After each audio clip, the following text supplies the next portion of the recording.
Et il convient à serviteur d'Allah que j'évoque en ce jour ce qui s'est passé durant cette semaine, du meurtre ignomineux qui a été pratiqué sur notre frère Abu Bakr dans la mosquée, comme vous le savez tous. Eh bien, ce qui nous incombe à tous, serviteurs d'Allah, en cette situation, ça n'est pas de savoir comment on doit réagir et partir tous dans la colère qui serait juste et qui est juste. Walakin, que l'on intériorise cela et que l'on ne sorte pas dans les manifestations ou autres, cela ne rapporte rien du tout. Walakin, le vrai comportement à adopter est la méditation. En premier lieu, en invoquant Allah Azza wa Jal, qu'il pardonne à notre frère ce qu'il a pu commettre de péché et qu'il lui accorde son paradis, ainsi qu'à tous les frères de notre communauté. Et ensuite prendre cet exemple et le comparer à ce qu'ont vécu nos pieux prédécesseurs. J'évoque ici l'histoire qui a été rapportée authentiquement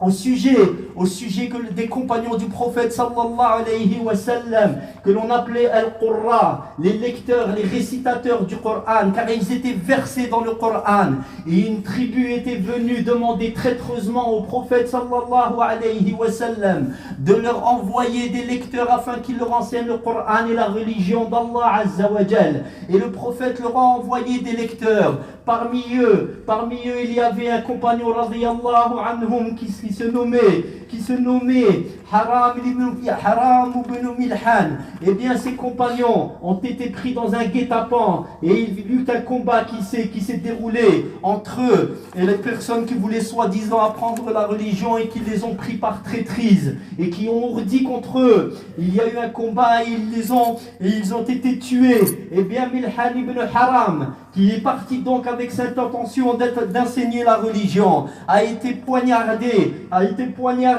et avant de mourir, qu'a-t-il dit? Il dit Fuztu wa Rabbil Kaaba, Fuztu wa Rabbil Kaaba, c'est-à-dire qu'au moment où il allait quitter ce bas monde, il l'a quitté sur cette parole.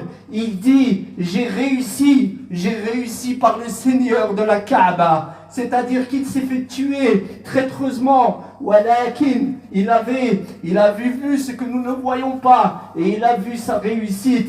Il quittait ce bas monde, il quittait ses épouses, il quittait sa famille, il quittait ses proches, il quittait ses biens. Walakin, a-t-il dit j'ai perdu tout cela? Non, il a dit j'ai réussi. Pourquoi a-t-il réussi? Eh bien parce qu'il est mort sur le sentier d'Allah Azza wa Jal. Il est mort il est sorti de chez lui avec l'intention d'enseigner la religion, et il est mort sur ce sentier. Il est donc mort comme cela, et c'est ce qui lui a fait prononcer cette phrase avant de tomber. J'ai réussi, Fuztu, par le Seigneur de la Kaaba, par Allah, wa Rabbil Kaaba. Notre frère est mort de la sorte. Les images atroces que nous avons pu voir, et bien cela, en demandant à Allah qu'il lui ait accordé cette intention pieuse.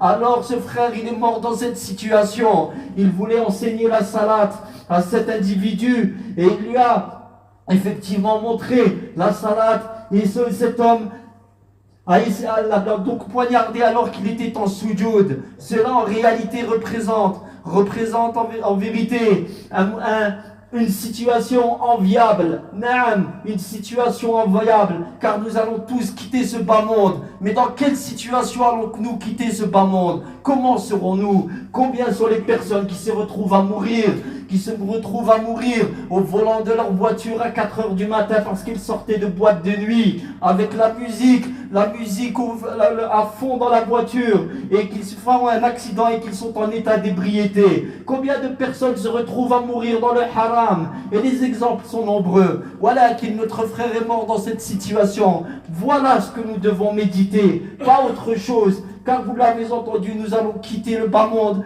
et revenir vers Allah. Comme Allah le dit, et la vie de ce bas monde n'est que jouissance trompeuse.